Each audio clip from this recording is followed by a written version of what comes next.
আসসালামু আলাইকুম বন্ধুগণ, আমি মোহাম্মদ জাহিদুল ইসলাম মেসার সেমার ট্রেডার্স রাজাবাজার বগুড়ার পক্ষ থেকে সবাইকে জানাই আন্তরিক শুভেচ্ছা ও অভিনন্দন।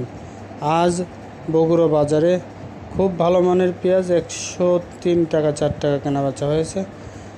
সর্বনিম্ন 100 টাকা থেকে নিচে 95 টাকাও কিছু পেঁয়াজ কেনাবেচা হয়েছে। বেড়েছে দেশি রসুনের দাম, কেনাবেচা হচ্ছে বড় সাইজেরগুলো 215 টাকা কেজি এবং মাঝারি সাইজেরগুলো 195 থেকে 200 টাকা কেজি কেনাবেচা হচ্ছে। সামনে বাজার আরও বাড়বে বলে আমরা ধারণা করতেছি। চায়না রসুনের আমদানি একেবারে নেই বললেই চলে, খুবই কম পরিমাণে আমদানি রয়েছে মার্কেটে।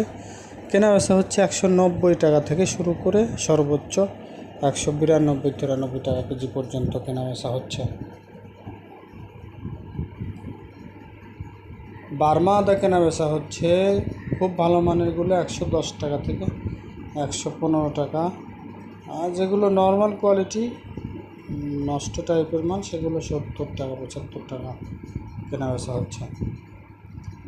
ইন্ডিয়ান তেজা মরিচ 325-30 টাকা কেজি। ধন্যবাদ সবাইকে আমাদের সাথে থাকার জন্য। আমাদের সাথেই থাকুন, সাবস্ক্রাইব করুন আমাদের চ্যানেলকে। ধন্যবাদ সবাইকে। আসসালামু আলাইকুম।